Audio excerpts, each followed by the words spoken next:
이사야서 40장 27절부터 31절 말씀 우리 함께 읽도록 하겠습니다. 이사야 40장 20절에서 31절 우리 5절 말씀이니까요, 우리 함께 다 같이 읽겠습니다. 시작.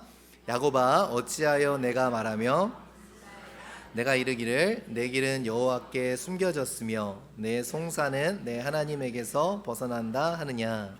너는 알지 못하였느냐? 듣지 못하였느냐? 영원하신 하나님 여호와 땅끝까지 창조하신 이는 피곤하지 않으시며 곤비하지 않으시며 명철이 한이 없으시며 피곤한 자에게는 능력을 주시며 무능한 자에게는 힘을 더하시나니 소년이라도 피곤하며 곤비하며 장정이라도 넘어지며 쓰러지되 오직 여호와를 앙망하는 자는 새 힘을 얻으리니 독수리가 날개치며 올라감 같을 것이요 다른 박질하여도 곤비하지 아니하겠고 걸어가도 피곤하지 아니하리로다. 아멘. 아멘. 오늘 어떤 말씀을 전할까 하면서 이사야서 말씀이 많이 생각이 났어요. 왜냐하면 1년 전에 교회를 개척하면서 또 그 후로 이제 우리 교회를 찾아와 주신 성도님들 한 사람 한 사람의 삶에 여러 가지 어려움들도 있었고요, 그죠? 또 그런 문제들도 있고 그러한 여러 가지 마음을 가지고 오셨는데 또 어떤 면에서는 또 많은 부분들이 또 하나님께서 은혜를 더해 주시기도 하셨지만 또 어떤 부분은 계속해서 ing 현재 진행형으로 계속해서 어려움을 겪고 있는 부분도 있지 않습니까? 그것들 우리가 어떻게 봐야 될까? 또 두 번째 해를 맞이하면서 하나님은 어떠한 마음으로 우리가 나아가길 원하실까? 여러분과 마음을 나누었으면 좋겠습니다. 여러분 살다 보면 지치고 힘들 때가 있죠. 오늘 1시간 더 주무셔서 오늘은 좀 덜 그러신 것 같은데 왜 지치고 힘들 때가 없겠어요? 우리 모두는 지치고 힘들 때가 있습니다. 몸이 피곤할 때도 있고 마음이 피곤할 때도 있죠. 제가 대학을 졸업하고 처음 직장 생활을 하면서 알게 모르게 입에 붙은 말이 있어요. 여러분 가늠이 되시죠? 집문을 열고 소파에 탁 앉으면서 피곤하다. 또 직장생활 처음 하는 직장생활이라 얼마나 스트레스가 있겠어요. 그래서 피곤하다 이게 입에 달고 살더라고요. 그러면서 이제 전도사 생활을 하면서 업그레이드가 됐어요. 제가 창피한 고백이긴 한데 전도사 생활을 하면서 신학교를 다니면서 사역을 하면서 또 아르바이트로 돈을 벌면서 이 표현이 한 단계 업그레이드가 돼서 피곤하다가 아니라 야 피곤해 죽겠다 이렇게 더해지게 됐어요. 계속 집에 오면 애들도 있고 그죠? 또 육아도 같이 도와야 되고 그냥 피곤해 죽겠다라는 말을 입에 달고 살았던 것 같아요. 그러니까 계속 죽겠다 그러니까 진짜 옆에 있는 사람들이 죽더라고요. 그 영혼들이 죽더라고요. 그래서 아차 싶었어요. 뭔가가 아닌가 싶다. 혹시 여러분 비슷하지 않으세요? 일하고 또 가정도 돌보시고 또 교회에서 헌신하시고 여러 많은 짐들을 또 어깨에 지고 다니시는데 어찌 피곤하지 않을 수 있겠습니까? 그런데요, 그러면서요 어떤 위기의식을 느끼기 시작했던 것 같아요. 단순히 하루 일과를 마치고 피곤해 죽겠다가 아니라 어느 순간에 제가 새벽에 이제 또 전도사니까 새벽 기도를 가야 되지 않습니까? 일어나자마자 처음 튀어나오는 말이 하루를 주셔서 감사합니다라는 말이 튀어나왔으면 참 좋았을 텐데 일어나자마자 피곤해 죽겠다라는 입술을 제 스스로 하는 걸 들었어요. 그래서 뭔가 위기의식이 느껴졌어요. 뭔가 내가 잘못하고 있는 것은 아닌가. 그러던 중에 오늘 본문이 이사야서 말씀이 마음에 덜컹 큰 찔림으로 다가왔습니다.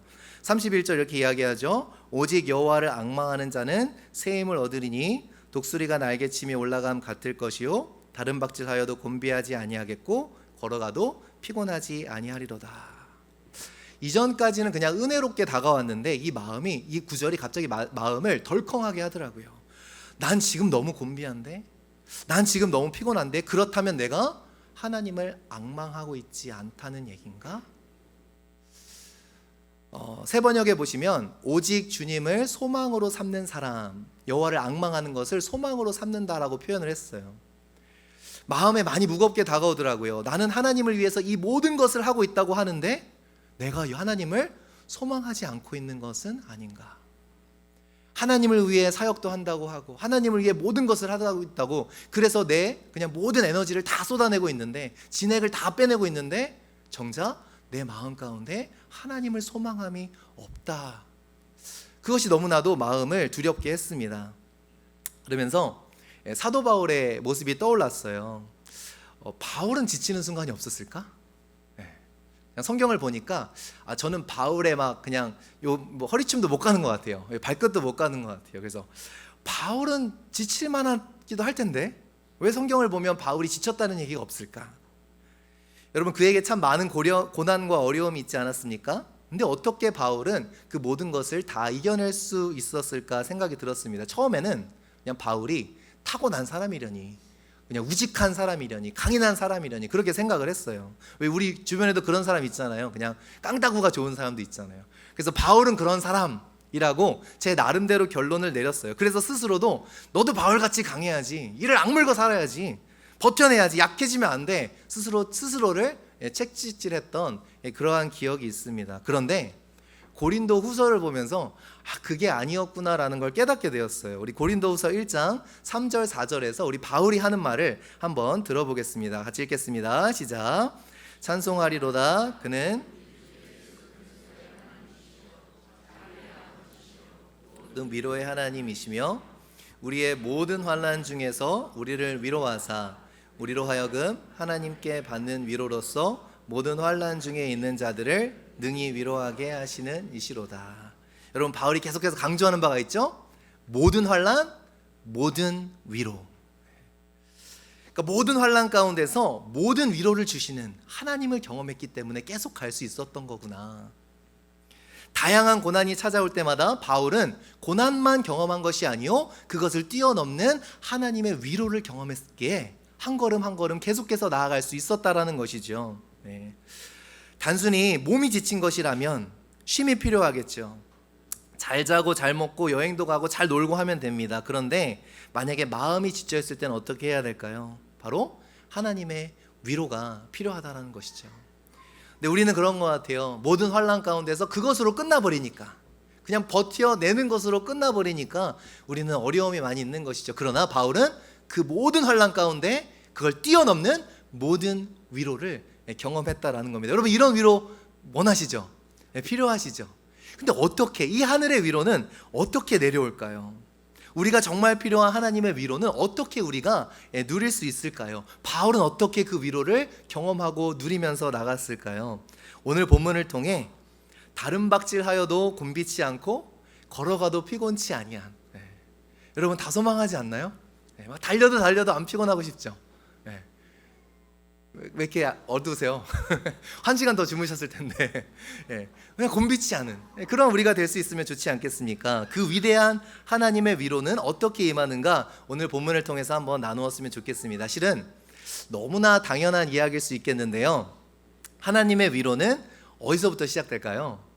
하나님을 바라보는 것에서부터 시작해요. 너무 당연한데 너무 하기가 힘들어요. 그죠?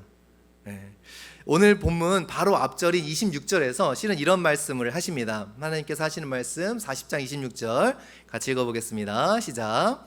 너희는 눈을 높이 들어 누가 이 모든 것을 창조하였나 보라. 주께서는 수요대로 만상을 이끌어내시고 그들의 모든 이름을 부르시나니 그의 권세가 크고 그의 능력이 강함으로 하나도 빠짐이 없느니라. 이 만상이라는 것이 무엇인가? 세 번역에서는 별들이라고 번역을 했습니다. 그러니까 고개를 들어서 뭘 보라는 거예요? 하늘의 별을 좀 봐라. 우리가 막 하나님 힘들어요 그러면 하나님은 뭘 보여주세요? 별을 보여주세요. 이게 무슨 말인가? 제가 대학생 때요 몽골에 단기 선교를 다녀온 적이 있습니다. 시골 지방에서, 몽골에서도 이제 울란바타르는 도시고요, 아주 시골로 갔었던 기억이 있어요. 이름이 어릉인가 다릉인가 기억이 안 나요. 시골로 이제 갔었는데 깜짝 놀랐어요. 그냥 왜냐면은 또 서울에서 저는 자랐기 때문에 그냥 바닥에다가 땅을 파면 그게 이제 판자를 까면 화장실이 되는 거죠. 그런 데서 이제 텐트를 치고 1박 2일을 보냈던 적이 있습니다. 그때 형제들끼리 한 텐트를 쓰는데요, 제가 그때 막내였거든요. 갑자기 형님 한 분이 플래시를 들고 예린아 화장실 좀 갔다 올게 그래요. 그래서 다녀오세요 형님 그랬더니 조금 있다가 텐트 바깥에서 우와 우와 막 이런 소리가 나요. 그래서 형님이 괜찮으신가? 너무 선교가 힘들어서 혹시 밖에 감탄할 만한 게 없잖아요. 시골에 뭐 판자, 그 화장실 판자를 깔아놓은 그 화장실에서 뭘 감탄이 있겠어요. 그러더니 조금 있다가 재륜아 일로 좀 와봐 그래요. 아 피곤해 죽겠는데, 또 나오네요. 피곤해 죽겠는데, 그죠? 형님이 부르시니까 나가야죠. 나갔습니다. 그래서 와, 왜요 형님? 그러고 나갔는데 정말 놀라운 광경이 제 앞에 펼쳐졌습니다. 이 사진은 제가 찍은 사진은 아니고요. 그때 아이폰이 없었어요. 그때 2004년도여갖고 2005년도였나요? 아이폰이 없어서 카메라가 못 담아내더라고요. 그래서 인터넷에서 몽골의 밤하늘 별 이렇게 쳤어요. 그러니까 나옵니다. 진짜 딱 저랬어요. 제가 봤었던 육안으로 보는 거예요. 태어나서 저런 별을 처음 봤어요. 그러니까 동쪽, 보통 별은 위에 있다고 생각을 하잖아요. 별이 동쪽 끝에서 서쪽 끝까지, 남쪽에서 북쪽까지 파노라마처럼, 그 뭐 라스베가스에 있는 스피어는 아무것도 아니에요. 그걸 진짜 실제로 본다고 생각해 보세요. 그 밤하늘을 보면서 진짜 입이 떡 벌어지는 그런 광경을 보았습니다. 정말로 이런 모습이었어요. 별을 세는 것이 불가능할 정도예요. 그런데 그때 한 가지 깨달은 사실이 있어요. 체험적으로 깨달았어요. 여러분, 별은 어떻게 봐야 되는지 아세요? 누워서 봐야 되더라고요. 그걸 처음 알았어요. 눕지 않으면 담을 수가 없어요, 눈에. 내가 눕지 않고 보면 극히 일부만 담게 돼요. 그리고 그 밤하늘의 별들을 내가 눈으로 다 담으려면 목을 들어서 보려고 그러면 목이 너무 아파요. 오래 담을 수가 없어요. 그때 깨달았습니다. 하나님을 마음에 담으려면, 하나님의 은혜, 하나님의 위로, 하나님의 어떠하심을 마음에 담으려면 넘어져야 되는구나. 꼿꼿이 서 있어서는 내 몸에 힘을 주고, 내가 가장 벌러너블한 상태, 가장 연약한 상태인 누워있는 상태가 되어야 그때 하나님을 하나님으로 볼 수 있구나. 그걸 깨달았어요. 몸에 힘을 빼고 누워서 위를 보니 땅의 것은 하나도 안 보이고요, 오직 하늘의 것만 보입니다. 왜 우리 마음에 늘 갈등이 있는 줄 아세요? 하늘을 본다고 하는데 우리의 목이 그렇게 유연하지가 못해요. 여전히 더 많은 땅의 것들을 보면서 잠깐 조금 보는 하늘을 보면서 우리는 하늘을 보고 있다고 생각할 때가 참 많다라는 거예요. 근데 하나님의 하나님 되심을 보려면 자빠져야 되더라고요. 엎드려져야 돼요. 누워야 돼요. 하늘밖에 보이지 않습니다. 오늘 본문에서 하시는 말씀이 떠올랐어요. 너희는 눈을 높이 들어 누가 이 모든 것을 창조하였나 보라. 하나님의 위로는 하나님께로 시선을 돌리는 것에서부터 시작하더라고요. 근데 이게 제일 힘들어요. 그죠? 네. 목에 힘을 빼고 몸에 힘을 빼고 엎드려지면 되는데 그 엎드려진다는 것이 상당히 두려운 것이죠. 우리를 가로막고 있는 상황들, 우리를 지치게 하는 문제들이 자꾸 눈에 보이니 하나님을 하나님으로 보기가 쉽지 않은 겁니다. 눈을 들어서 우리 하나님을 바라보는 것에서부터 우리의 회복은 시작된다라는 거예요. 그러면 하나님을 바라보면서 무엇을 해야 될까요? 하나님을 바라보면서 이제 그분을 묵상하기 시작하는 거예요. 여러분, 왜 이것이 중요한가? 시선을 오래 고정할수록 마음에 품게 되어 있어요. 계속해서 보는 것은 마음을 차지하게 돼요. 여러분, 아마존앤닷컴에서 쇼핑하시는 거 있죠? 그거 계속해서 보잖아요. 그거 언젠간 사시더라고요. 제가 그걸 깨달았어요. 저도 그렇더라고요. 그냥 궁금해서 필요도 없는 거 궁금해서 한번 찾아봤거든요. 그렇게 해서 계속 보면은 없으면 안 될 물건이 되는 것 같아요. 이거 꼭 필요해. 그거 없이 40년을 50년 60년을 살았는데 갑자기 그게 필요한 물건이 돼요. 제가 그때 깨달은 게 있어요. 눈에 계속 담으면 갈망하게 되더라고요. 시선을 하나님께 계속 고정하면 고정할수록, 그러니까 이게 훈련인 거죠. 내 시선을 계속 하나님께 고정하면 그 고정한 것이 어디로 들어와요? 내 마음속에 담기게 된다는 거. 인스턴트는 없어요. 영성의 인스턴트는 없어요. 내가 계속해서 바라보고 내 시선을 두는 것이 결국 내 마음에 들어오게 된다는 거예요. 그러니까 묵상은 하나님이 어떠한 분이신지를 계속해서 내 마음속에 담는 것입니다. 이게 바울이 겪었던 위로였어요. 근데 우리는 왜 고난은 같이 겪으면서도 위로는 경험하기 힘든가? 실은 여기가 너무 힘든 지점이에요. 그죠? 잠깐 보고 위로 얻기를 바라잖아요. 실은 위로받지 못할 것들을 더 많이 보고 있는데 그냥 누워서 가만히 하늘을 바라보면, 그러고 몇 시간 있었는지 모르겠어요. 1시간, 2시간, 시계를 보지도 않으니까 그냥 선교에서 모든 그냥 그런 것들이 다, 힘들었던 것들이 다 잊혀지고요. 그냥 미국에서 아웅다웅 하던 것들이 아무런 의미가 없는 것처럼 느껴지더라고요. 그 하나님의 하나님 되심을 내 마음속에 담는다라는 것은 이만큼 파워풀하다라는 거죠. 오늘 본문 27절에 이렇게 기록합니다. 우리 한번 같이 읽어볼게요. 시작. 야곱아, 어찌하여 내 길은 여호와께 숨겨졌으며 내 송사는 내 하나님에게서 벗어난다 하느냐. 하나님께서 위로하기 원하시는 백성들의 상태가 어때요? 불평과 불만을 토로합니다. 무슨 말이에요? 내 길은 여호와께 숨겨졌다. 길이 보이지 않는다라는 거예요. 우리도 그렇지 않습니까? 하나님 길이 안 보여요. 내 송사는 내 하나님에게서 벗어났다. 지금 하나님이 우리를 신경 쓰지 않으시는 것처럼 He doesn't care. 그렇게 느껴지는 거예요. 하나님의 내 송사가, 내 케이스가 하나님께서 벗어났다. 하나님은 신경 쓰지 않는 분처럼 여겨질 때가 우리의 삶에 있다라는 거예요. 왜 이렇게 가만두시냐고요, 하나님. 왜 이렇게 그냥 내비두시냐고요. 막막하고 이해가 되지 않는 상황에서 하나님마저도 우리를 외면한 것 같은 상황에서 불평과 불만을 하고 있는 하나님의 백성들. 그런데요, 이에 대한 하나님의 대답이 참 놀랐습니다. 여러분, 이렇게 하나님의 백성들이 불평과 불만하면, 저 같으면 그렇잖아요. 우리 성도님들이 혹시 불평하고 불만하면 일단 어때요? 달래잖아요. 아유, 그게 아닙니다. 예. 그리고 저희 아이들이 불평하면 일단은 뭐 혼내기도 하지만 일단은 달래잖아요. 네, 하나님은 참 대단하신 분이세요. 하나님은요, 이해가 되지 않고 마음이 힘들고 지치는 이 백성들에게 하나님은 조근조근 달래주시지 않고요. 그럼 나쁘지 않을 것 같은데 도리어 하나님께서는 28절에 이렇게 말씀하십니다. 우리 함께 읽어보겠습니다. 시작. 너는 알지 듣지 못하였느냐? 하나님 여호와 땅끝까지 창조하신 이는 피곤하지 않으시며 곤비하지 않으시며 명철이 한이 없으시며. 여러분, 말이 좀 부끄러운데요. 너 알지 못해? 듣지 못해? 무슨 말이에요? 너 몰라? 까먹었어? 벌써 잊었어? 하나님이 지금 그 백성들을 나무라시는 거예요. 네가 하나님이라고 부르는 하나님이 어떠한 하나님인지 몰라? 말로만이야? 하나님이 되지 물으시는 거예요. 영원하신 하나님, 땅끝까지 창조하시니, 시간과 공간을 초월하시는 하나님이라는 건 그냥 말뿐인 고백이니? 피곤하지 않으시며 곤비하지 않으시며 명철이 한이 없으신 하나님, 전능하신, 너희들이 말하는 전능하시다라는 하나님은 그냥 허울좋은 고백뿐이니? 빈 고백이니? 하나님은 도리어 그 백성들에게 반문하세요. 하나님께서는 어떠한 설명이나 설득보다 그분이 어떠하신 하나님이신지를 다시금 알려주십니다. 우리는 지금 삶의 문제들 때문에 죽겠는데 하나님은 그 문제가 아니라 하나님을 온전히 바라보고 그분께 시선을 고정하지 못하는 너의 마음이 문제라고 말씀해 주시는 거예요.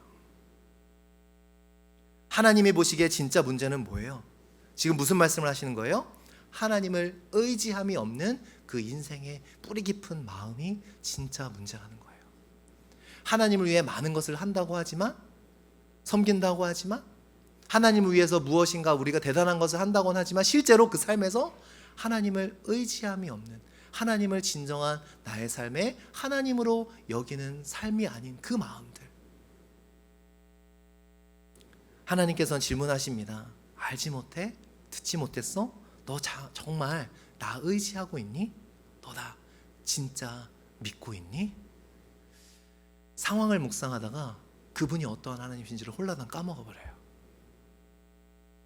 문제를 묵상하다가 진짜 중요한 것을 놓쳐버려요. 여러분 어떠세요?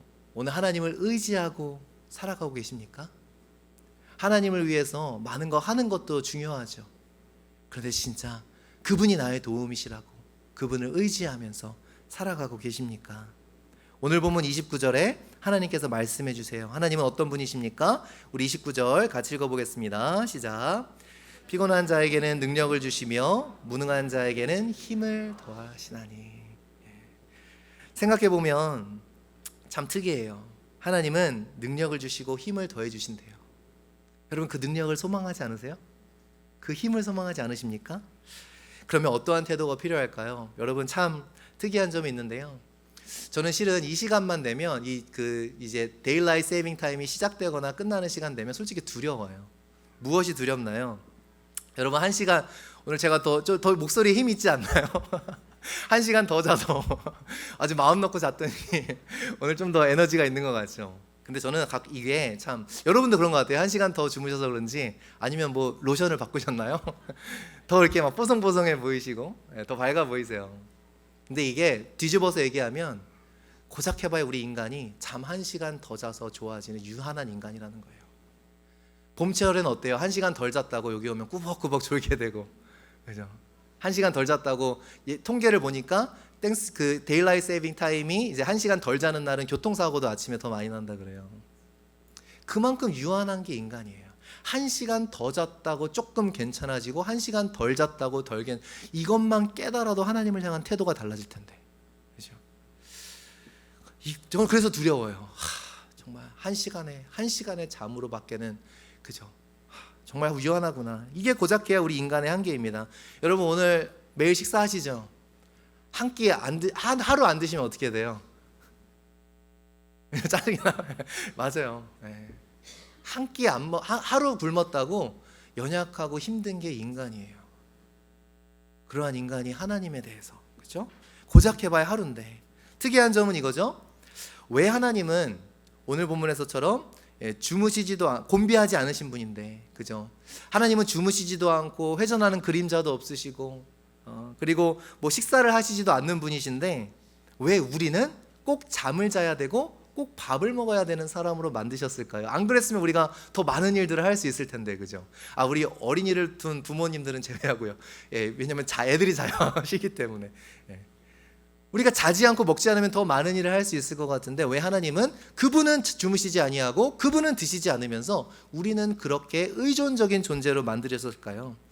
우리의 삶의 패턴 가운데 실은 중요한 진리를 심어 놓으신 거죠. 뭐예요? 잠, 공기, 물, 음식 이런 거 없이는 그 누구도 생명을 유지할 수 있는 사람은 없습니다. 그러니까 하나님께서 무엇을 우리의 삶에 심어 놓으신 거예요? 너희는 단 하루도 스스로 살 수 있는 존재가 아니라는 이 강력한 진리를 우리의 삶의 패턴 가운데 심어 놓으신 거예요. 그래서 식사하실 때마다 감사기도 하시는 거예요. 없이는 살 수 없는 사람이라서. 외부로부터 공급받아야 살 수 있는 사람이라는 의존적이고 유한한 존재임을 잊지 말라고 우리의 생활 패턴 가운데 심어 놓으신 겁니다. 다시 말하자면 우리의 육적인 패턴을 통해서 우리는 무엇을 호흡해야 되는 자예요?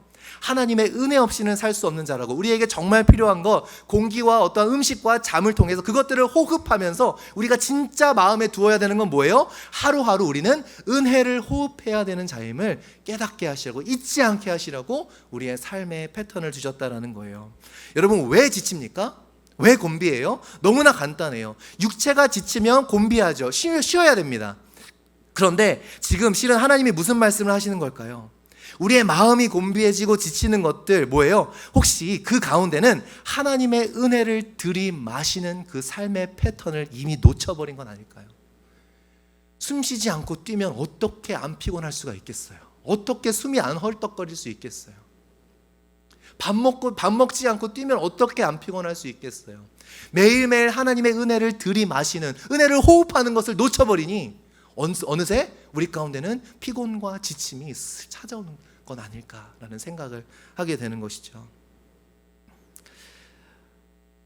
우리가 스스로 만들어낼 수 있는 게 아니기에, 하나님이 주셔야 하는 것이기에, 실은 내 힘으로 살겠다라고 하는 것은, 내가 열심히 산다라는 것은 얼마나 그럴듯하게 포장해도 결국 하나님 앞에 교만일 수 있다라는 거예요.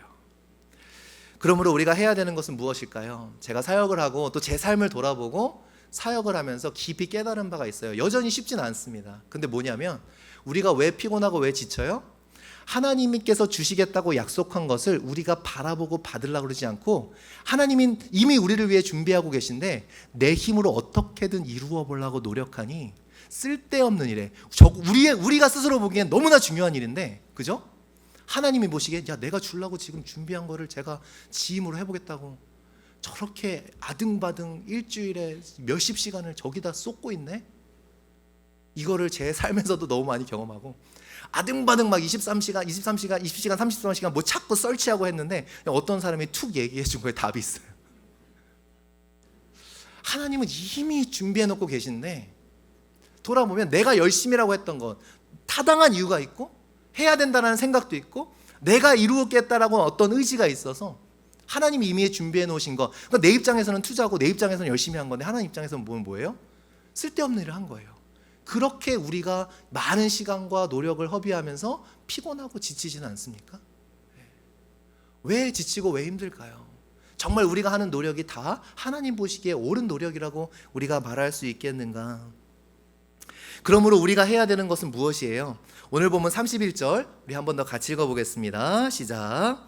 오직 날개치며 올라감 같을 것이요 다른 박질하여도 곤비하지 아니하겠고 걸어가도 피곤하지 아니하리로다. 오직 여호와를 앙망하는 자. 여호와를 앙망한다라는 것은 무엇일까요? 사전을 찾아보니까 히브리어로 카바라는 단어입니다. 그런데 카바라는 단어는 무슨 뜻을 가지고 있는가? 기다리다라는 뜻을 가지고 있어요. 그게 가장 첫 번째 의미예요. 기다리다. 그래서 영어 성경으로는 소망을 두다, 세번역도 소망을 두다라고 표현했고요. 개역 개정에서는 앙망하다라는 표현을 사용했습니다. 그러니까 기다린다라는 거예요. 결국 하나님을 소망하기 때문에 뭘 기다리는 거예요? 그분을 기다리는 거예요. 소망하는 자는 기다리는 자예요. 그러니까 여호와를 앙망한다라는 것은 하나님을 기대하며 기다리는 겁니다. 영적인 힘은 우리가 스스로 만들어낼 수 있는 것이 아니라 하나님이 주셔야 하는 것이기 때문에 우리가 해야 되는 것은 뭐예요? 기다리는 거예요. 그런데 우리는 기다리질 않아요. 기다리질 않아요. 이 기다림이 어떠한 기다림인가? 모든 환난에서 모든 위로를 경험한 사도 바울은 그러면 어떻게 기다렸을까요? 이 부분이 우리에게 굉장히 중요해지겠죠. 사도행전에 너무나 중요한 스토리가 하나 있습니다. 여러분 고린도 후서에 보시면 그 사도 바울이 겪은 고난들을 고린도 후서 11장에 이렇게 쭉 나열하는 그러한 내용이 있어요. 사도 바울이 얼마나 어려운 일들을 겪어가면서 사역을 했는가? 유대 사람에게서 40에서 하나 감한 매, 그러니까 39대 그 매를 맞은 것이 5번이다 이렇게 이야기하고요. 채찍으로 맞은 것이 3번, 돌로 맞은 것이 1번, 파선을 당한 것이 3번, 그 외에도 강도, 사기 등등 쭉 나열을 합니다. 여러분 파선 하나만 한 번만 당해도 트라우마라는 게 생기죠. 참 희한하지 않아요, 여러분? 왜 사도 바울은 트라우마를 얘기하지 않을까요? 여러분 바울이 다메섹으로 가는 길에 예수님을 영접한 게 AD 33년, 34년으로 추정을 합니다. 그리고 고린도 후서가 쓰여진 시기를 55년에서 56년도로 추정을 해요. 그러니까 20년 동안 이제 바울이 사역을 해오면서 이러한 말도 안 되는 고난의 연속 가운데 있었던 거예요. 그런데 왜 바울은 트라우마에 대해 얘기하지 않을까? 요즘 말로 하면 멘탈이 나가야 정상이잖아요. 그죠? 아마 우리는 다 나 너무 트라우마가 있어서 그럴 거예요. 상처받아서. 근데 너무 쉽게 우리가 그 말을 서용하는 것 같아요. 도대체 바울이 받은 위로는 어떤 위로이길래 트라우마를 경험해도 누구보다 경험할 수 있는 바울이 그로 하여금 계속 전진할 수 있게 만들었는가? 바울이 받은 위로는 어떤 위로인가? 우리가 사도행전 16장을 보면 좀 견주어 볼 수 있는 부분이 있습니다. 바울과 실라가 빌립보라는 곳에 도착하는데요, 하던 대로 늘 기도하죠. 새로운 곳에 가면 늘 기도의 장소를 찾습니다. 그런데 빌립보에 어떤 일이 있었는가? 어떤 사람이 계속 따라다니면서 귀신 들린 여종 하나가 바울과 실라를 계속 따라다니면서 괴롭게 하는 거예요. 이 사람은 지극히 높으신 하나님들의 종이라고. 그러니까 막 이게 안 되는 거예요. 기도가 안 되는 거예요. 지금 그게 문제가 아닌데. 그래서 바울이 귀신을 쫓아냅니다. 그랬더니 문제는 뭐예요? 그 귀신 들린 여종을 가지고 돈벌이를 하던 사람이 뿔따구가 난 거예요. 우리 밥줄을 끊겼다고. 그래서 모함을 해서 바울과 실라가 감옥에 매를 맞고 감옥에 갇히게 되는 그러한 사건이 사도행전 16장에 기록되어 있습니다. 트라우마죠, 여러분. 매를 맞고 감옥에 갇혔다. 저는 한번 감옥만 들어가면 전 다시 사역을 못할 것 같아요. 근데 바울은 감옥에서 뭘 했는가? 여러분 잘 아시는 말씀 16장 25절 우리 한번 같이 읽어보겠습니다. 시작. 한밤중에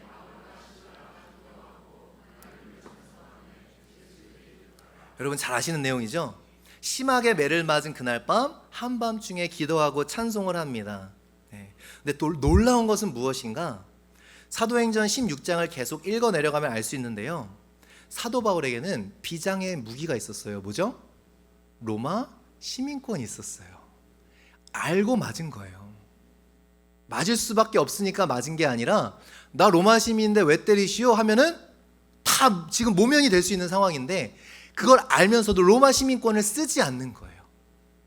안 맞아도 되는데 일부러 맞는 거예요. 왜요? 복음을 위해서. 왜 굳이 그랬을까요? 고개가 끄덕여졌어요. 아, 이런 거구나. 하나님을 기다린다라는 것, 하나님을 소망으로 삼는다라는 것, 하나님을 앙망한다라는 것은 내가 해볼 것을 다 한 다음에 안 됐을 때 기도의 자리로 가 그분을 기다리는 것이 아니라 제일 처음에 가장 먼저 하나님 앞에 무릎 꿇고 기다리는 것이, 그것이 하나님을 소망하는 것이구나. 제일 처음에 내 할 거 다 해보고 제일 나중이 아니라 나의 방법, 나의 생각, 나의 모든 것들을 먼저 내려놓고 그분의 뜻을 구하고 그분의 마음을 구하는 것이 바로 하나님을 기다린다라는 것의 뜻이겠구나라는 것을 깨달았어요. 그렇게 기도의 자리로 나아가는 겁니다. 그래서 고난과 어려움도 하나님의 뜻이라면 감수하는 것, 내가 해야 할 수 있는 것들을 다 해보고 나서, 그러니까 피곤하고 지치죠. 내가 할 수 있는 것을 다 해보고 나서 안 되고 나서 하나님을 의지하고 기도하니까 하나님한테 뭐 죽여라 살려라, 그죠? 지친다, 피곤하다 그러죠. 애초에 처음부터 그분을 기다리고 그분을 마음에 담고 오랜 시간 그분 앞에 앉아 있으면서 내가 무엇을 위해 애쓰기 이전에 먼저 하나님을 기다린다면 그 우리의 소중한 시간들을 허비하지 않도록 하나님께서 한 걸음 한 걸음 가이드해 가실 것인데, 우리는 우리가 해볼 수 있는 거 다 해본 다음에 안 돼서 피곤하고 지치고 그것이 마치 하나님 탓이냐, 하나님한테 불평불만하면서 하나님 안 보이시냐고, 그때서야 우리는 기도의 무릎을 꿇는 거예요. 그러니까요, 하나님을 기다린다라는 건 뭐예요? 기다릴 수밖에 없어서 기다리는 수동적인 기다림이 아니라, 성경에서 하나님을 기다리는 것은 가장 능동적인 삶이 되어지는 거예요. 가장 처음에 하는 삶, 하나님 앞에 먼저 무릎 꿇고 그분 앞에 내 시선을 고정하고 잠깐 보고 마는 것이 아니라 하나님의 성품과 하나님의 마음이 내 마음속에 꽉 찰 때까지, 이렇게 살면 인생이 어떻게 될까요? 여러분 왜 아침에 그렇게 안 사세요? 하나님의 마음을, 하나님께 그 마음을, 그러니까 단순히 새벽기도 나와라 이런 유치한 차원의 게 아니에요. 이제 아시죠? 제가 막 여러분 새벽기도 안 나온다고 막 정죄하고 그런 거 아니에요. 하나님의 마음을 좀 아침에 싹 받아들이고, 하나님의 성품이 어떠한 성품인지, 하나님이 어떠하신 하나님이신지를 내 마음속에 10년 가운데 채우면 그 하루의 삶의 질서가 정해지지 않을까요? 무턱대고 바쁜 삶이 아니라, 그렇죠? 하나님의 인도하심을 받는 삶이 돼요. 그럼 뭐 어떻게 곤비하고 지칠 수가 있겠어요? 실은 곤비하고 지치다라는 그 이면에는 내 생각대로 할 노력 다 해보고 안 되니까 지친 거잖아요. 그러니까 곤비하다 하는 거잖아요. 하나님께서 보여주시는 대로, 마음에 부어주시는 대로 우리가 걸어가면 뭐가 힘들겠어요? 뭐가 지치겠어요? 얼마나 쉽겠어요? 네. 그런데 그만큼 어려운 거예요. 하나님을 기다린다라는 게. 아침에 1시간 앉아서 하나님의 마음을 내 마음으로 다운로드하는 건 너무나도 시간 낭비처럼 느껴지거든요. 그래서 어려워요. 제일 수동적인 시간처럼 느껴지거든요. 그런데 그것이 가장 능동적인 기다림임을 잊어서는 안 됩니다. 네. 그래서 기다림은 낭비가 아니다라는 책, 이거 정말 추천해드리고 싶어요. 기다림은 낭비가 아니다라는 책에서 마크 브로간 목사님은 이런 말을 해요. 하나님을 기다린다는 것은 우리의 액티비티가 아니라 우리의 정체성, 아이덴티티다. 우리는 하나님을 기다리는 사람들로 만들어진 거예요. 그렇지 않으면 살 수 없는 사람들. 실은 우리의 믿음의 코어에 뭐가 있어요? 여러분, 이 세상에서 잘 먹고 잘 살라고 믿는 거 아니잖아요. 우리의 믿음의 가장 중심에 뭐가 있어요? 다시 오실 예수 그리스도를 기다리는 그 기다림으로 오늘 사는 거라고요. 이게 없으면 그냥 신앙생활은 너무 이상한 거예요. 실제로는. 그죠? 말이 안 되는 거예요. 이게 없이 신앙생활 하니까 다 기복주의로 흘러갈 수밖에 없는 거예요. 그죠? 내 때로 안 되면 막 하나님한테 막 사태질하고, 그죠? 근데 우리 신앙의 가장 근본에는 뭐가 있어요? 주 예수여서 어서 오시옵소서. 말들이 안 나요. 예. 다시 오실 예수 그리스도를 그러니까 우리의 정체성이에요. 기다리는 건 우리의 정체성이에요. 다시 오실 주 예수 그리스도를 기다리시는 우리들이 하루하루 그 예수 그리스도의 말씀을 기다리면서 사는 것이 합당한 삶이 아니겠냐라는 거죠. 나의 생각, 나의 능력 먼저 내려놓고요, 주님을 호흡하는 거예요. 주님을 호흡하는 것. 기다림은 어쩔 수 없이 주어졌던 상황이라면, 여태까지 우리에게 기다림이 어쩔 수 없이 주어졌던 상황이라면 이제는 기다림이 우리가 능동적으로 찾아가는 자리가 되기를 주님의 이름으로 축복드립니다. 그럼 우리의 인생이 완전 바뀔 거예요. Renovation of the Heart라는 책에서 달라스 윌라드라는 목사님이 이런 말씀을 하셨어요. 예, 좀 마음에 새겼으면 좋겠어요. 제가 읽어드릴게요. 가장 위대한 성도들은 은혜가 덜 필요한 사람들이 아니라, 우린 이걸 흠모하죠. 말게 모르게 솔직히, 그죠? 그냥 은혜 없이 잘 사는, 돈 갖고 뭐 갖고 떵떵거리며 잘 사는 사람들 교회 다니면서도 여러분 부럽죠. 네. 우리는 은혜가 필요 없는 사람들을 부러워해요. 아, 저 사람은 원래부터 잘하나 보다, 능력이 많다, 스킬이 많다. 근데 아니라 가장 위대한 성도는 어떤 성도들이에요? 오히려 은혜를 가장 많이 소비하는, 컨수하는, 가장 필요로 하는 사람들. 하나님 보시기에 가장 위대한 성도들. 무슨 말이에요? 은혜 없이는 못 산다고. 은혜를 가장 많이 필요로 하는 사람들, 존재의 모든 차원에서 은혜로 충만한 사람들. 그들에게 은혜는 뭐와 같다고요? 숨과 같다고요. 왜 지치고 왜 곤비해요? 은혜 안 들여 마셨잖아요. 안 숨쉬고 러닝을 여러분 아무리 뭐 마라톤 황영조 뭐 이봉주라 해도 숨 안 쉬고 뛸 수 있어요? 못 뛰어요. 근데 어떻게 우리는 영적인 숨을 안 쉬고 열심히 뛰어보겠노라고. 안 된다라는 거죠. 하나님을 기다린다라는 건 가장 나중이 아니라 가장 먼저 그 호흡을 들이마셔야 되는 겁니다. 우리가 지치고 곤비한 이유가 있다면 하나님을 기다리지 않고 내가 하기 때문에 그래요. 하나님을 기다리지 않으면요, 그 삶은 반드시 바빠집니다. 바쁜 것도 죄가 될 수 있어요. 바빠지면요 어떻게 돼요? 쓸데없이 바빠지면, 하나님을 기다리지 않고 바빠지면요, 내 생각대로 하나님이 하시라는 일이 아니라 내 생각대로 쫓아다니다 보니 산만해져요, 삶이. 다 그 사람의 패턴을 보면 알 수 있어요. 산만하면 어떻게 될까요? 피곤해져요. 왜 곤비하고 피곤해요? 인생이 산만하진 않으세요? 내가 열심히 살고 있는데 무엇을 잡고 있는지 모르시지 않으세요? 정말 열심히 사는 거 하나 말고는 내가 무엇을 위해 열심히 하고 있는지, 나의 믿음을 어디로 데려다 놓고 있는지 혹시 모르시지는 않으십니까? 슬로우 영성이라는 책에서 존 마크 코모 목사님이 앤드루 설리번의 말을 인용해요. 읽어야 할 책들이 있다, 걸으며 구경해야 될 경관들이 있다, 참 많다라는 거예요. 할 일들이 참 많다라는 거예요.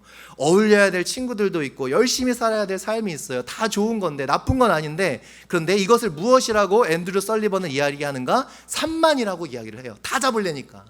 그죠? 하나님을 기다리면 무엇을 잡고 무엇을 놔야 되는지가 명확하게 보일 텐데, 하나님을 기다리지 않으니, 가장 하나님을 기다리는 것을 처음으로 삼지 않으니 모든 것이 잡아야 될 것이 돼버리는 거예요. 그러니까 산만해지는 거예요. 이 산만이라는 새로운 유행병은 우리 문명의 약점이다. 이 병은 우리의 마음을 변질시키는데, 이는 마음을 위협한다기보다 영혼을 위협한다. 우리의 영혼이 왜 피폐해져요? 메말라져가요? 산만하거든요. 모든 걸 다 쫓아잡으려고. 그러니 뭐가 병들어요? 영혼이 병드네요. 말씀이 없어서가 아니라, 예배가 없어서가 아니라, 하나님을 기다리지 않고 내 뜻과 내 생각대로 내 삶을 질주해 가다 보니 어느새 산만한 인생이 되어 우리의 영혼이 피폐되어지는 것. 소음이 이 상태로 지속된다면 결국 소음이 있는 조차 망각하게 될지 모른다. 이게 소음이라는 것조차 느껴지지 못할 만큼의 영적인 피폐함. 이것이 현대인들의 가장 큰 병이라는 거죠. 여러분의 상태는 어떠십니까? 하나님을 기다리면, 그분의 은혜를 호흡하면 그분이 하시는 일들이 보이기 시작하고요, 질서가 생깁니다. 그리고 질서가 생기면 생활에 리듬이라는 게 생겨나요. 영적인 리듬. 여러분, 제가 달리기 요즘 좀 관심이 붙기 시작했어요. 이렇게 산을 좀 뛰면서. 그래서 달리기 이렇게 어떤 신발이 좋은지, 어떻게 뛰어야 되는지 찾아보다가 어떤 달리기 프로페셔널이 그런 말을 해요. 달리기는 리듬이에요. 그러니까 리듬을 찾아가는 거예요. 그래야 멀리 갈 수 있대요. 더 멀리 뛸 수 있고 오래 뛸 수 있대요. 여러분, 영적인 리듬 있으십니까? 하나님을 잠잠히 기다리고 그분의 은혜를 들이마셔 하루를 시작하는 거. 그분을 내 안에 그죠? 묵상하고, 그분의 성품을 묵상하고 그분의 마음을 묵상하는 것으로 시작되는 리듬. 이 리듬이 있다면 여러분 절대 지치고 곤비하지 않으실 거예요. 혹시 지치셨다면, 혹시 곤비하시다면 하나님을 잠자리 기다리실 수 있는 저와 여러분 되기를 축복합니다. 여러분, 우리 카톡으로 격려의 메시지 보내잖아요. 그럴 때마다 우리 힘내세요, 화이팅 그러죠. 근데 힘낸다고 힘이 나나요? 그죠? 하는 말이죠, 그죠? 그래서 우리는 힘내세요라고 쓰지만 실은 뭘 바라야 돼요? 힘 주시는 하나님, 그분을 바라보며 나아가는 겁니다. 그래서 우리 서로 힘내세요라고 격려하지만, 힘내세요라고 쓰지만 힘 얻으세요라고 우리 읽어야 되는 거죠.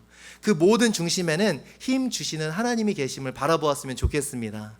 그렇기에 우리가 나중에 기다리지 말고 먼저부터 기다린다면 하나님이 우리의 인생을 놀랍게 만들어 가실 줄 믿습니다. 우리가 이 믿음을 가지고 있었으면 좋겠어요. 하나님은 오늘도 그분의 자녀들을 위로하기 원하시는 하나님이다. 그렇기 때문에 오늘 둥이 기쁨과 감사함으로 하루를 살아낼 힘을 주시는 하나님이세요. 하나는 뭐예요? 우리가 해야 되는 건 뭐예요? 그분 앞에 나가기만 하면, 그분 앞에 시선을 고정하기만 하면 하나님은 오늘 하루를 능히 기쁨과 감사로 살아낼 수 있는 힘 주시는 하나님이심을 우리가 믿음으로 바라보았으면 좋겠습니다. 맞아요. 우리가 가진 어려움 어려워요. 힘들어요. 정말 고통스럽습니다. 그런데 제가 한 가지 아는 바가 있어요. 그것보다 하나님의 위로는 더 진하다라는 거예요. 그 위로를 주시는 원 하나님, 그분 앞에 나아가 하루를 시작해가며 그 영적인 리듬으로 달려도 곤비치 않는, 늘 하나님께 기쁨과 감사로 하루하루를 전진해 나아가는 저와 여러분 되시기를 주님의 이름으로 부탁드립니다. 우리 빌립보서 4장 12절 13절 말씀으로 오늘 말씀을 마무리하겠습니다. 시작. 나는 비참에 처할 줄도 알아. 모든 일 곧 배부름과 배고픔과 풍부와 궁핍에도 처할 줄 아는 일체의 비결을 배웠노라. 그 비결이 뭐예요? 내게 능력 주시는 자 안에서 내가 모든 것을 할 수 있느니라. 아멘. 능력 주시는 하나님, 힘 주시는 하나님을 우리가 믿고 바라보면서 또 한 해를 힘차게 달려나가는 저 여러분 되시기를, 우리 만납교회가 되기를 주님의 이름으로 부탁드립니다. 우리 찬양하겠습니다. 다 같이 자리에 일어나셔서 우리 찬양하실 때에 우리 하나님은 그런 하나님이세요. 우리에게, 사랑하는 자녀들에게 힘과 능력을 주시는 하나님이십니다. 그러기에 우리는 그분을 먼저 잠잠히 기다리는 것, 그 믿음이 우리에게 필요한 줄 믿습니다. 그 하나님을 우리 바라보시며 우리 함께 고백하시며 나아갔으면 좋겠습니다.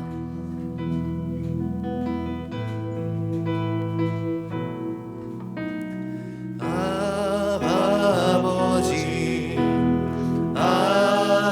아버지, 나를 안으시고 바라보시는 아버지,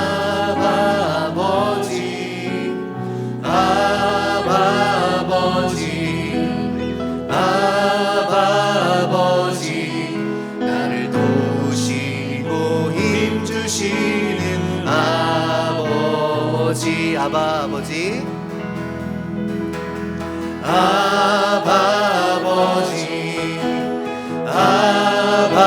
아버지, 나를 안으시고 바라보시는 아버지,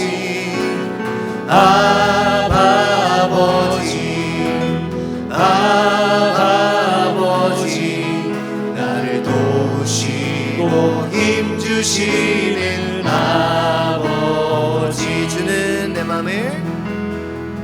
주는 내 맘을 붙이시고 만지시네.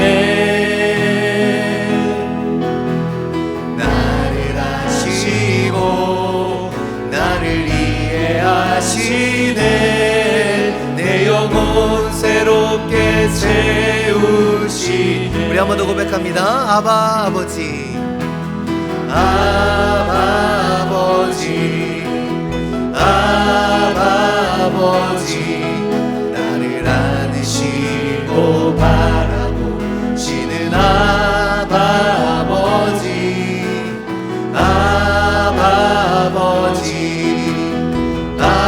아버지, 나를 도우시고 힘주시는 우리 한 번 더 우리 하나님의 성품을 고백할까요? 아버지, 아버지, 나를 안으시고 바라보시는 아버지,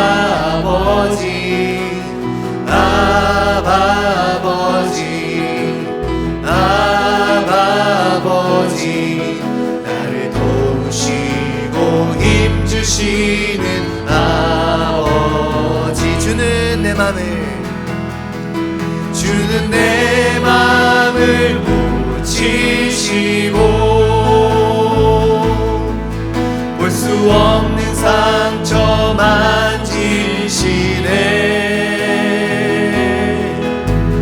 나를 아시고 나를 이해하시네.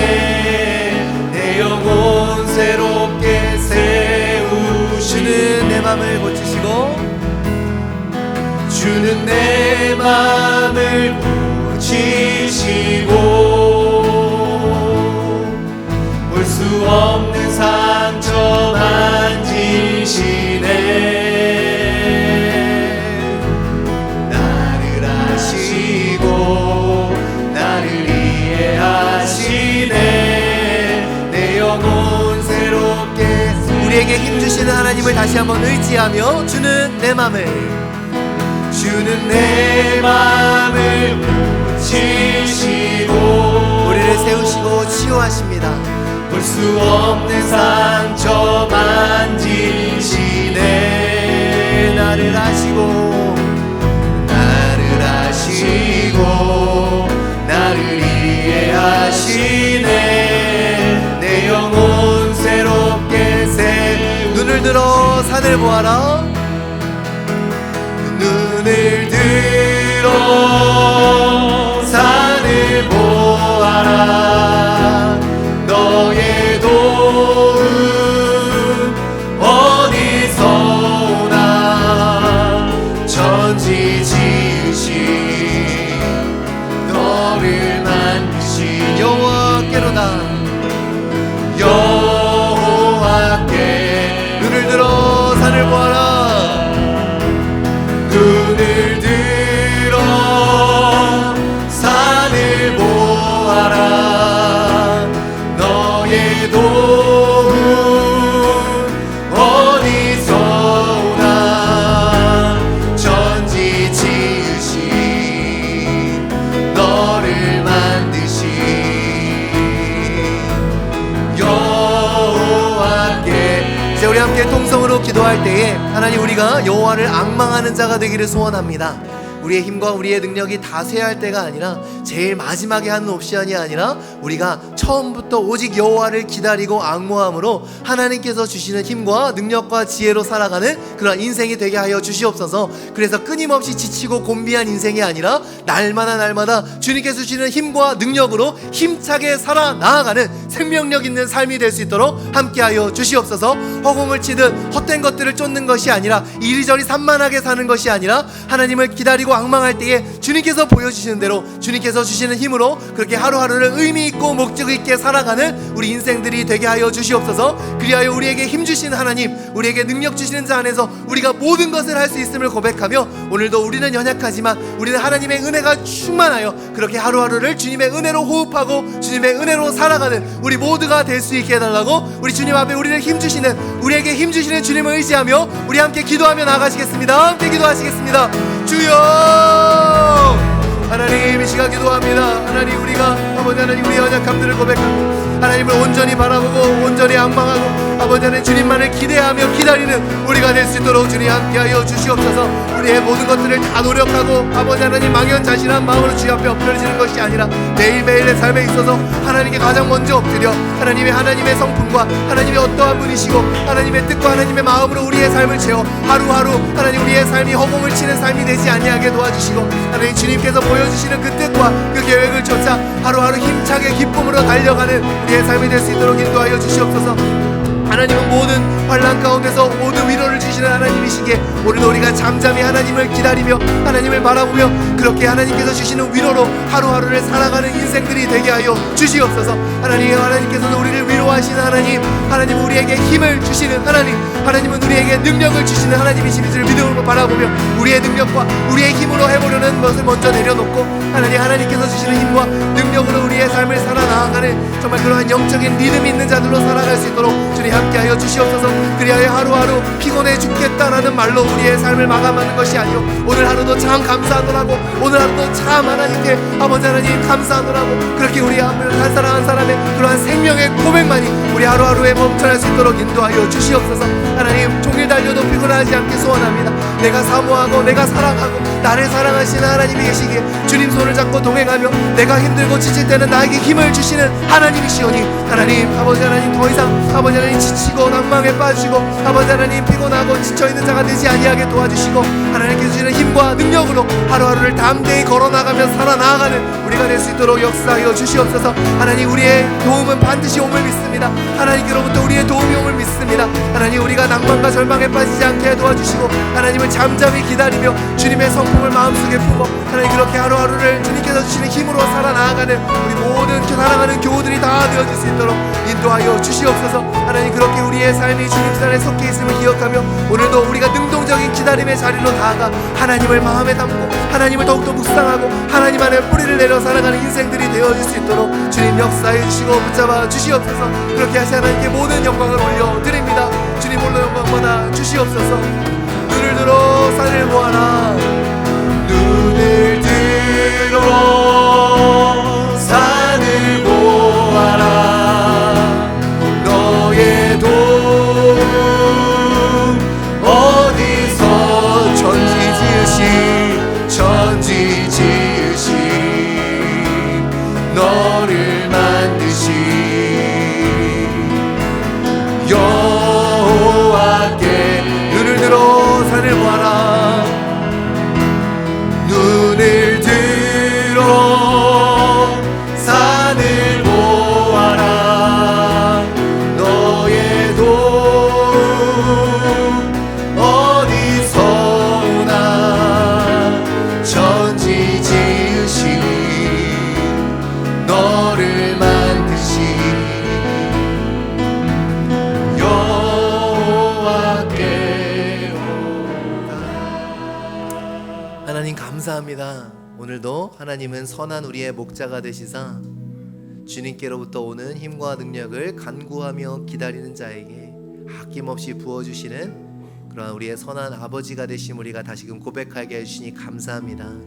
그 아버지가 계신데 내 힘으로 모든 것을 아등바등 해보려는 고아처럼 살지 않게 도와주시고 하나님 주님 앞에 먼저 엎드려 나아가 기도하고 기다림으로 하나님께서 주시는 힘과 능력으로 하루하루를 살아나아가는 주의 복된 자녀들이 다 될 수 있도록 도와주시옵소서. 오늘 우리가 어떠한 큰 환난과 어려움 가운데 있다 할지라도 우리가 확실히 아는 바는 하나님의 위로가 그보다 훨씬 크심을 우리가 고백하오니 그 모든 상황과 어려움 가운데서도 하나님 앞에 나아가 주님께서 주시는 큰 위로를 경험하는 우리 사랑하는 만납교회 성도들 권속들이 다 되어질 수 있도록 인도하여 주셔서 하나님 우리 하루하루의 삶 여러 가지를 붙잡으려다 다 놓쳐버리고 힘들고 지쳐 낭망하는 삶이 아니라 하나님께서 꼭 붙잡아야 할 것들 하나님께서 하라 하시는 것들을 하고 가라 하시는 곳에가 그 모든 것들을 하나님께서 이루어 주시는 하나님께서 이미 우리를 위하여 담아두고 계신 그 복들을 우리가 받으며 누리는 그런 귀한 인생이 되어질 수 있도록 그래서 여러 가지 고생과 노력 끝에 지침과 허무함만 남는 인생이 아니라 결국 우리의 인생의 끝에 오직 감사와 기쁨밖에는 노래할 것이 없는 복된 자녀들 다 되어질 수 있도록 주님 함께하여 주시옵소서. 하나님 주님 앞에 우리의 시선을 고정하고 기다림으로 하나님을 우리의 마음에 담고 주님의 성품을 우리의 마음에 깊숙이 담아 하루하루를 담대함과 감사함으로 만족함으로 살아가는 우리 모든 사랑하는 성도들이 될 수 있도록 인도하여 주시옵소서. 그렇게 하신 주님께 모든 감사와 찬양 올려드립니다. 이제는 우리 주 예수 그리스도의 은혜와 하나님의 사랑과 성령님의 교통 내주하심이 잠잠히 여호와를 앙망하는 자가 되기를 소원하는 그리하여 주님께서 주시는 힘과 위로를 늘 얻으며 나아가기를 간절히 바라는 주의 자녀 머리머리 위에 지금부터 영원토록 함께 하시기를 간절히 축원하옵나이다. 아멘.